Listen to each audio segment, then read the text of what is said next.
आप अभी youth club के अध्यक्ष हैं, तो क्या आप लोगों का क्या काम होता है और किस तरह से कैसे क्या करते हैं जरा बताइए। आप यूथ क्लब के अध्यक्ष हैं और आपने लगातार 1 वर्षों से काम किया है, तो अभी तक जो आपने काम किया है इससे जनसुराज की तरफ से आपको क्या उपलब्धियां प्राप्त हुई है पूरे बिहार के अंदर। अभी वर्तमान में आप लोगों का कोई चुनाव होने वाला है, शायद इसकी जानकारी हमें प्राप्त हुई है। तो क्या आप चुनाव लड़ रहे हैं? चुनाव क्यों लड़ रहे हैं आप? इसका क्या कारण है? जरा आप बताइएगा हमारे ऑडियंस। सवाल हमारा ये है कि इससे पहले जो पदाधिकारी बने थे, जो ब्लॉक कोऑर्डिनेटर बने थे, आखिरकार उपचुनाव का जरूरत क्यों पड़ा आपके ही ब्लॉक में? कि आप में ऐसा क्या खास है जो लोग आप ही को ब्लॉक कोऑर्डिनेटर चुने? क्योंकि और भी प्रतिद्वंदी खड़े होंगे आपके चुनाव में, तो आप में ऐसा क्या खास है जो आप हम लोगों को बताएंगे कि आखिर आप ही को लोग चुने? वसुधा का नेता कौन हुआ, भूखंड विजेता कौन हुआ, अतुलित यश क्रेता कौन हुआ, नव धर्म प्रणेता कौन हुआ? और इसका उत्तर यह है, जिसने न कभी आराम किया, विघ्नों में रहकर काम किया या न। चलिए अगला सवाल हमारा ये है कि यूथ पॉलिटिक्स जनसुराज के जो सूत्रधार हैं प्रशांत किशोर जी, जब मैं उनको देखता हूं तो हमेशा उन्होंने एक बातों का चर्चा करते हैं, युवाओं को राजनीतिक में आना चाहिए, युवाओं को सही राजनीति करना चाहिए। आखिर ये यूथ पॉलिटिक्स जो है, ये जनसुराज के अभियान और अन्य जो दल हैं, अन्य जो पार्टियां हैं, उनमें क्या अंतर स्पष्ट करती है? खास पेशकश के आज अंतिम सवालों पे हम आते हैं और अंतिम सवाल हमारा ये है कि अगर आप चुनाव जीतते हैं तो आपका आगे का काम क्या होगा? सही सोच, सही लोग और सामूहिक प्रयास के इस मुहिम के साथ अपनी इस पेशकश को खत्म करते हैं। नमस्कार, मैं विकास कुमार, फिर आपसे मुलाकात करते हैं अगली पेशकश की खबर में। जय बिहार। जय बिहार। नमस्कार, मैं विकास कुमार। आज के इस खास पेशकश में हमारे साथ अमन चौधरी जी आए हैं। बहुत बहुत धन्यवाद आपका, आपने अपना कीमती समय हमें दिया है। आज हम जानेंगे, सबसे पहले तो अमन जी का एक छोटा सा इंट्रोडक्शन जान लेते हैं। अमन जी लगातार करीब 1 सालों से जनसुराज के अभियान से जुड़े हुए हैं, वर्तमान में यूथ क्लब के अध्यक्ष हैं और इनसे हम जानेंगे कि आखिर ये जनसुराज का अभियान क्या है, किस तरह से रेगुलेट करता है, आगे का इनका क्या विजन है। तो चलिए मैं अपनी बातों को शुरू करता हूँ। अपनी बातों को शुरू करने से पहले मैं एक लाइन कहना चाहता हूँ। हिंदी के एक मशहूर कवि ने एक जरूरी बात कही है कि अगर कोई आपकी बातों को सुन लेता है तो इसमें आपकी गौरव नहीं बल्कि सुनने वालों का बड़प्पन है। तो आप लोगों ने हमारी बातों को सुनना शुरू किया है, इसके लिए बहुत बहुत धन्यवाद। चलिए सीधा सवाल अमन जी के साथ। सबसे पहले तो अमन जी आप कुछ बताइए अपने बारे में। सबसे पहले तो मैं विकास जी आपको धन्यवाद देना चाहूँगा और तमाम दर्शकों को भी धन्यवाद देना चाहूँगा जो उन्होंने मेरी वक्तव्य को सुनने के लिए कुछ अपने जीवन के कुछ पलों का ठहराव इस चैनल पे लाया है। तो आप अभी यूथ क्लब के अध्यक्ष हैं, तो क्या आप लोगों का क्या काम होता है और किस तरह से कैसे क्या करते हैं जरा बताइए। जी, हम लोग यूथ क्लब के अध्यक्ष के तौर पर हमारी सबसे मुख्य जिम्मेवारी यह होती है, जो समाज के जो पिछले तबके के लोग हैं उन तक कुछ जागरूकता अभियान के द्वारा उन लोगों को जागरूक करना, साथ ही जो बच्चे कोचिंग ट्यूशन जाने में असक्षम है, उनके पास आर्थिक कारणों से इतना पैसा नहीं है जो वो कहीं प्राइवेट कोचिंग ट्यूशन पढ़ सके, उनको मुफ्त में एक समाज के ही किसी लड़का जो अच्छा पढ़ने में है बट उसका इकोनॉमिकल कंडीशन अच्छा नहीं है जी, तो उसको ढूंढकर चिन्हित करके उनको निकाल के और उन बच्चों को उनके द्वारा पढ़ाया जाता है। और तो अंततः आप लोगों का सामाजिक सेवा ही आपका जी सबसे जी मतलब प्रमुख काम है। और उसके बाद जो लोग भी जन सुराज से जुड़ना चाहते हैं, जन सुराज के बारे में जानना चाहते हैं और उत्सुक हैं, उनको हम लोगों को जन सुराज के बारे में, जन सुराज की जो परिकल्पना है, जो यह मुहिम चल रही है, इसके बारे में जानकारी हम लोग देते हैं। साथ ही बच्चों को खेल के प्रति जागरूक करते हैं। क्योंकि हमारे भारत देश का ही एक राज्य हरियाणा है जहाँ जी से जी अच्छे अच्छे खिलाड़ी निकलते हैं। तो फिर बिहार में ऐसी क्या कमी है जो बिहार से अच्छे खिलाड़ी और अच्छे वक्ता या फिर जो भी भारत का सर्वस्व गौरव दिलाता है जो काम भी इंटरनेशनल प्लेटफॉर्म के लेवल पे, जी उस पे भारत बिहार के जो बच्चे हैं उनकी पीछे भागीदारी रह का जाते बहुत कम है। हैं। जी उसका कोई ना कोई तो कारण होगा। तो हम लोग अभी उन कारणों पे टिप्पणी ना करते हुए हम लोग क्या योगदान कर कर रहे हैं सकते हैं। तो उसकी बात करते हैं। तो हम लोगों को जन स्वराज मुहिम के थ्रू जो भी खेलने और खिलवाने के लिए सामग्री उपलब्ध करवाई गई है, जैसे कि कैरम बोर्ड होता है और क्रिकेट होता है, तो इसका मैं मैच भी करवा चुका हूँ रायपुर फील्ड में अच्छा अच्छा। पिछले 1 महीना पहले। हमारे ब्लॉक मैं कोऑर्डिनेटर अगर साहब। छोटे से शब्दों में कहूँ तो क्या आप अपनी पिछले कार्यों की रिपोर्टिंग प्रस्तुत कर सकते हैं? जी जी जब से आप जनसुराज में जुड़े उसके बाद अभी तक वर्तमान आज दिनांक यानी कि 17 तारीख है और आज हम अपने इस पेशकश में बात कर रहे हैं। अभी तक के आप प्रयासों में जितनी अवधि आपने जनसुराज में बिताया है अभी तक आपने क्या क्या काम किया है उसको एक शॉर्ट नोट्स की तरह आप थोड़ा प्रस्तुत कर दीजिए, लोगों को पता चल सके कि आपने अभी तक क्या किया है। जी, जन स्वराज मुहिम के साथ जुड़ते ही मैंने अपने गांव में यूथ क्लब खुलवाया अपने ही घर पे। उसके बाद मैंने यूथ क्लब खोलने के बाद समाज से ही 50 और 100 लोगों का व्हाट्सएप का ग्रुप बनाया, जिसका उद्देश्य ध्येय यह है कि लोगों तक जो भी हमारे समाज का जानकारी हो या हमारी जो मुहिम चल रही है उसकी जानकारी हो वह 100 समय लोगों तक पहुंचाया जा सके। उसके बाद मैंने जो यूथ क्लब की परिकल्पना है जो मुफ्त में बच्चों को शिक्षा देने की एक कार्यवाही की जाए, उसके तहत मैंने वो काम करवाया। मुफ्त में लोगों को बच्चों को पढ़ने के लिए एक जगह दिया, एक शिक्षक दिया। दूसरा, मैंने जो लोग खेल के प्रति अब उदाहरण ले लेते हैं विकास जी गांव का ही, जो बच्चे लोग मतलब अलग अलग गलत राह पे चले जाते हैं, गोली खेलते हैं या फिर हाँ हाँ अलग जो अलग भी। गलत राह पे चले जाते हैं, उसको मैंने उस गलत राह से हटाकर क्रिकेट खेलना सिखाया। कैरम बोर्ड मुफ्त में अवेलेबल करवा के लोगों को बोला कि तुम लोग जो फालतू के समय में इधर उधर जाते हो, गलत काम करते हो, उससे बचो, उससे आपका दिशा खराब होता है। क्योंकि किसी भी आदमी का जीवन का दिशा सही होता है तो वह सही मार्ग पर जाता है। उसके बाद मैंने प्रत्यक्ष रूप से एक क्रिकेट का टूर्नामेंट आयोजित किया, जिसमें अभी जो बच्चे लोग हैं जो 8 क्लास से कम क्लास में हैं उन सभी का एक टूर्नामेंट किया। हमारे ब्लॉक कोऑर्डिनेटर साहब भी वहाँ उपलब्ध थे, अच्छा लक्ष्मण साहनी जी। अच्छा। उसके बाद मैंने अंबेडकर जी का जो जयंती था उस दिन भी लोगों को आग्रह किया जो हमारे यहाँ आए अंबेडकर जी के बारे में उसको जाने। होली मिलन समारोह का भी आयोजन करने का पूरा तरह से प्रयास किया। उसके बाद समाज में और जो भी हमारे यूथ क्लब के जो मेंबर्स हैं उनको समाज सेवा के प्रति थोड़ा जागरूक करने का प्रयास किया। साथ ही पूरे ब्लॉक में जितने भी यूथ क्लब चल रहे हैं उनसे मैं एक रिश्ता बनाने का प्रयास अभी तक किया हूँ, जो हम लोग एक परिवार हुए। यदि जन स्वराज से यूथ क्लब से हम लोग जुड़े हैं, हम सब एक परिवार की जी तरह। बिल्कुल बिल्कुल। तो चलिए अंततः हमने जाना कि अंततः इनका कहना यही हुआ कि समाज में जो भी समाज सेवा का कार्य हमसे हो सका हमने करने का प्रयास किया और आपस में जो जनसुराज का एक परिवार है उसमें बंधुत्व को कायम करने के लिए इन्होंने प्रयास किया। और चलिए आगे हम जानते हैं कि आप यूथ क्लब के अध्यक्ष हैं और आपने लगातार 1 वर्षों से काम किया है। तो अभी तक जो आपने काम किया है इससे जनसुराज की तरफ से आपको क्या उपलब्धियां प्राप्त हुई है पूरे बिहार के अंदर में? देखिए, वर्तमान में जन स्वराज मुहिम से जो भी लोग, ये मैं पर्टिकुलरली अपने लिए नहीं कह रहा हूँ, जो भी लोग जन स्वराज से जुड़े हुए हैं और अच्छा काम करते हैं उनको जन स्वराज प्रोत्साहित करती है।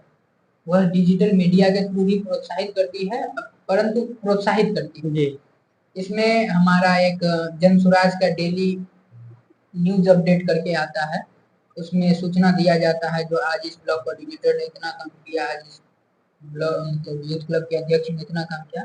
जी तो कुछ दिनों पहले आज से 2 सप्ताह पहले मुझे यह जानकारी मिली कि जो मैंने हर घर जन सुराज योजना में 200 लोगों को जोड़ा था और 50 लोगों को ऑनलाइन माध्यम से जोड़ा था, उसमें मुझे समस्तीपुर जिला में नंबर 1 यूथ क्लब कहा गया और दिखाया गया, पेश किया गया। जो समस्तीपुर में जितने भी यूथ क्लब हैं उसमें मैं प्रथम स्थान पर आता हूँ। अमन चौधरी का यूथ क्लब प्रथम स्थान पर है। और आज सुबह में ही मुझे देखने को मिला जो मेरा नाम पूरे बिहार के जो यूथ क्लब हैं उसमें जो सक्रिय यूथ क्लब है उसमें श्रेष्ठ 3 यूथ क्लब में से मैं हूँ। अच्छा, वे तीनों जो यूथ क्लब हैं उसमें कोई रैंकिंग नहीं है, वे तीनों यूथ क्लब एक समान है और वह बिहार में सर्वश्रेष्ठ। चलिए, इसके लिए बहुत बहुत बधाई हो आपको। तो अमन जी, जैसा कि आपने जाना कि अमन जी का जो यूथ क्लब है वो पूरे बिहार में जब इसको एनालिसिस किया गया तो सबसे सक्रिय यूथ क्लब में इनका भी नाम है। और साथ ही साथ समस्तीपुर, पूरे समस्तीपुर में जितने भी यूथ क्लब है उस यूथ क्लब में सबसे नंबर 1 यूथ क्लब आप कह सकते हैं, सबसे नंबर 1 पे इनका स्थान आया है। इसके लिए बहुत बहुत धन्यवाद आपको, बहुत बहुत बधाई हो। अभी वर्तमान में आप लोगों का कोई चुनाव होने वाला है, शायद इसकी जानकारी हमें प्राप्त हुई है। तो क्या आप चुनाव लड़ रहे हैं? जी, मैं लड़ रहा हूँ। अच्छा, किस पद के लिए आप चुनाव लड़ रहे हैं? ब्लॉक कोऑर्डिनेटर, हिंदी में प्रखंड संयोजक के पद पे चुनाव। अच्छा, क्या आप चुनाव क्यों लड़ रहे हैं आप, इसका क्या कारण है, जरा आप बताइएगा हमारे ऑडियंस को। देखिए, चुनाव लड़ना हमारे मार्गदर्शक जो हैं प्रशांत किशोर जी, वह भी कहते हैं लड़ना बड़ी बात नहीं है, अपितु लड़कर जीतना बड़ी बात है। इसीलिए मैं चुनाव लड़ना तो चाहता नहीं था, लेकिन पिछले दिनों हमारे जन सुराज मुहिम के तहत एक योजना आई थी जिसमें हर घर तक जन सुराज को पहुंचाना, और हर घर जन सुराज मुहिम में मैंने बढ़ चढ़ कर हिस्सा लिया, अपना 100% उस मुहिम को दिया, जिसके तहत मैंने 200 लोगों तक, 200 लोगों के घर पे जाके हर लोगों से बातचीत की, जन सुराज की योजना परिकल्पना के बारे में बताया और उनको जन सुराज से जोड़ा। उसके उपरांत जो जन सुराज के आला अधिकारी थे उनके द्वारा मुझे कॉल किया गया जो आपके प्रखंड के प्रखंड संयोजक का उपचुनाव होने जा रहा है, उस उपचुनाव में आप भाग लीजिए, आपका सक्रियता अत्यधिक है इसलिए आप जरूर लीजिए। और एक और बात कहा गया, जो आप जितने सक्रिय हैं और जितना काम करते हैं उसमें यदि आप एक पद पर रहते हैं तो आप और बेहतर काम कर सकते हैं। इसीलिए मैंने पिछले दिनों प्रखंड संयोजक के पद के लिए नामांकन किया है। बहुत बहुत बधाई हो आपको कि आपने नामांकन दाखिल किया है। इसके बाद अगला सवाल हमारा ये है कि इससे पहले जो पदाधिकारी बने थे, जो ब्लॉक कोऑर्डिनेटर बने थे, आखिरकार उपचुनाव का जरूरत क्यों पड़ा आपके ही ब्लॉक में? जी, हमारे ही ब्लॉक में नहीं हो रहा है, अपितु जिन जिन ब्लॉक में भी हमारे जन सुराज में परिकल्पना है जो हर ब्लॉक में 2 ब्लॉक कोऑर्डिनेटर बनाए जाए। उन 2 ब्लॉक कोऑर्डिनेटर्स में से जो ब्लॉक कोऑर्डिनेटर निष्क्रिय हो चुके थे, अच्छा, जिनको फोन करने पर, जिनसे कोई योजना जैसे हर घर जन सुराज आया तो उस ब्लॉक कोऑर्डिनेटर ने अपना सहभागिता उसमें दर्ज नहीं कराई, जिसके कारण कहीं ना कहीं हमारा जो ब्लॉक है वह बैकफुट पर गया। अच्छा, हम बिहार में उतने अच्छे प्रदर्शन नहीं कर पाए, उतना अच्छा प्रदर्शन नहीं कर पाए जब हमारे पास 2 सुयोग्य ब्लॉक कोऑर्डिनेटर होते और हम प्रदर्शन कर पाते। इसीलिए जन सुराज के आला अधिकारियों ने इस पर अमल लेते हुए और जो निष्क्रिय थे उनको नॉमिनेट किया, उनको अपने पद से निरस्त किया और अभी उपचुनाव करवाया जा रहा है जिसमें मैंने नामांकन किया। तो क्या इससे पहले जो चुनाव हुआ था उस समय भी आप यूथ क्लब के अध्यक्ष हुआ करते थे? जी, मैं उस समय आपने चुनाव लड़ने का क्यों नहीं मन बनाया? मेरा मानना है जब तक हम समाज के लिए कुछ करें नहीं, हम लोगों के लिए कुछ करें नहीं, तब तक हम जनप्रतिनिधि बनने का सिर्फ ख्वाब देख सकते हैं। इसलिए मैंने अपने आत्मा की संतुष्टि के लिए उस समय चुनाव नहीं लड़ा। मैंने सोच रखा था जो पहले मुझे यूथ क्लब और यूथ क्लब से जुड़ी जो परिकल्पना है उसके लिए 100% अपना देना है, सब कुछ करना है। उसके बाद ही यदि मुझे मौका दिया जाता है तब मैं चुनाव लड़ूंगा। और आज वो ये दिन आ आपने चुका है। बहुत अच्छी बात कही है, और हम आप युवाओं को भी कहना चाहेंगे कि आप चुनाव में जो लड़ने की मन बनाते हैं, उससे पहले आप समाज में अपना योगदान दीजिए, समाज में कुछ कीजिए। और ये आपने बहुत अच्छा जवाब भी दिया, और लोगों को सीखना भी चाहिए कि पहले हम समाज के लिए कुछ करें, उसके बाद हमें चुनाव लड़ने के बारे में सोचना चाहिए। तो चलिए, एक सवाल जो थोड़ा सा कठिन हो सकता है, लेकिन अगर आप अपने में प्रबल होंगे तो कठिन कोई सवाल है नहीं। सवाल हमारा ये है कि आप में ऐसा क्या खास है जो लोग आप ही को ब्लॉक कोऑर्डिनेटर चुने, क्योंकि और भी प्रतिद्वंदी खड़े होंगे आपके चुनाव में। तो आप में ऐसा क्या खास है जो आप हम लोगों को बताएंगे कि आखिर आप ही को लोग चुने। जी, आपने क्वेश्चन मतलब प्रश्न बहुत अच्छा किया है। जी। इस पे मैं यह कहना चाहूंगा, जो ब्लॉक कोऑर्डिनेटर का जो पद होता है, उसमें सबसे महत्वपूर्ण होता है आपका प्रतिनिधित्वता, जिसमें आप कुशल हो। उसके बाद आप कितने लोगों को अपने साथ जोड़ के रख पाते हैं, कितने लोगों से आप सब समय मिलते हैं, आपका जुड़ाव कितना ज्यादा है लोगों के साथ, आप कितने लोगों को नेतृत्व क्षमता आप में कितनी है। तो मैं इस पर हमेशा काम करते रहता हूँ। जब भी मुझे मौका मिलता है कि मैं अपने नेतृत्व क्षमता को बढ़ा सकूं, अपने वक्तव्य और बातों को रखने का शैली को और भी उभार सकूं, वैसे वैसे मैं किसी न किसी रूप में सीखता रहता हूं, और उसका प्रत्यक्ष रूप से प्रमाण मैं दिखाने का प्रयास भी करता हूं। परंतु ये सारी बातें तो मैं कह ही रहा हूँ, और समाज से जुड़ा काम करने में तो मुझे मजा आता ही है। और समाज सेवा अभी सिर्फ कह सकते हैं कि जुमलेबाजी बनकर रह गया। मेरा कहना है समाज सेवा जुमलाबाजी नहीं होना चाहिए, हम समाज सेवा जरूर करें। उसके बाद अभी वर्तमान में ये जो टिप्पणी कहा गया है, जो आप में क्या है जो आप चुनाव लड़े और आपको लोग वोट दें, जी बिल्कुल बिल्कुल। इस पर हमारे ही बिहार के सुप्रसिद्ध और श्रद्धेय दिनकर जी एक कवि हुए थे, राशन कवि। वाह, क्या बात है। वो कहते हैं, वसुधा का नेता कौन हुआ, भूखंड विजेता कौन हुआ, अतुलित यश क्रेता कौन हुआ, नव धर्म प्रणेता कौन हुआ। और इसका उत्तर यह है, जिसने न कभी आराम किया, विघ्नों में रहकर काम किया या न। बहुत बहुत तो धन्यवाद, बहुत अच्छा इन्होंने ये लाइन कहा। ये दिनकर जी का जो लाइन है बहुत फेमस है, रश्मि रथी का शायद जी है। जी रश्मि। चलिए। तो इसमें है, जो जब जब विघ्न आता है या फिर विघ्न आने की संभावना होता है, तो मैं पहले से ही उस पर सोचता रहता हूँ, जो अगर ये ऐसा कुछ होता है या ऐसा हम करते हैं, तो इसको हम कितने तरह से कर सकते हैं, कैसे कर सकते हैं, अपनी बातों को कैसे रख सकते हैं, या फिर समाज के कल्याण के लिए क्या क्या क्या क्या कर सकते हैं। इन सभी पे मैं मंथन करते रहता हूँ। और जो भी जन सुराज के ऊपर से जो भी काम दायित्व या फिर जो भी मैसेजेस मुझे मिलेंगे, मैं इतना सबल पाता हूँ अंदर से, और आप लोगों के भरोसा से इतना कर्तव्य निष्ठ पाता हूँ, जो मैं उन सभी कामों को सौ समय रहते पूरा करूंगा। और जन स्वराज के मुहिम के द्वारा जो निर्देश दिया जाएगा वो तो करूंगा ही, साथ साथ समाज के लिए जो उसके अलावे उचित होगा, समय की मांग होगी, वो सारा करने का मैं पूरा पूरा प्रयास करूंगा।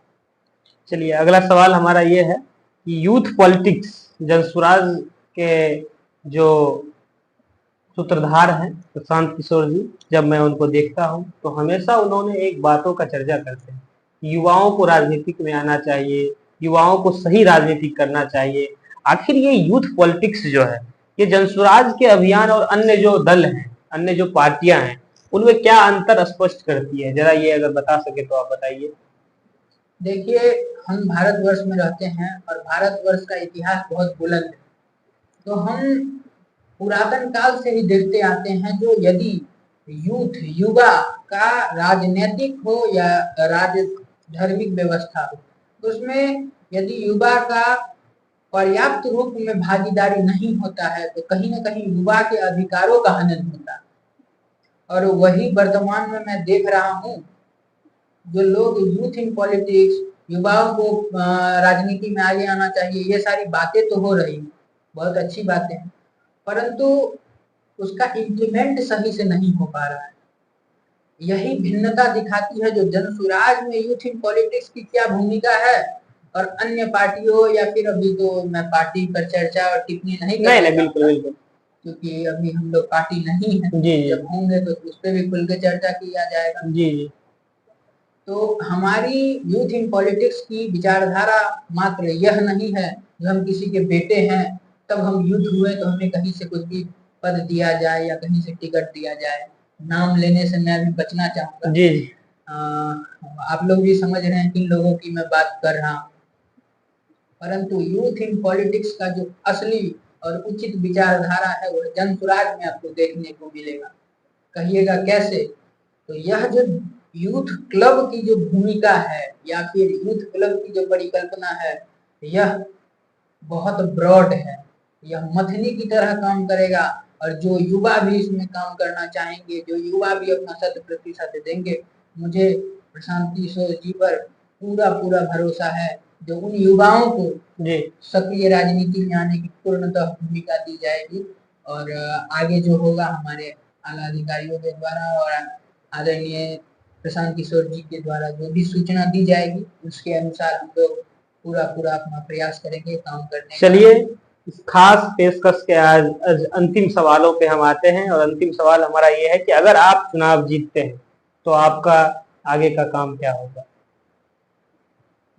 यह भी प्रश्न बहुत अच्छा है विधायक जी।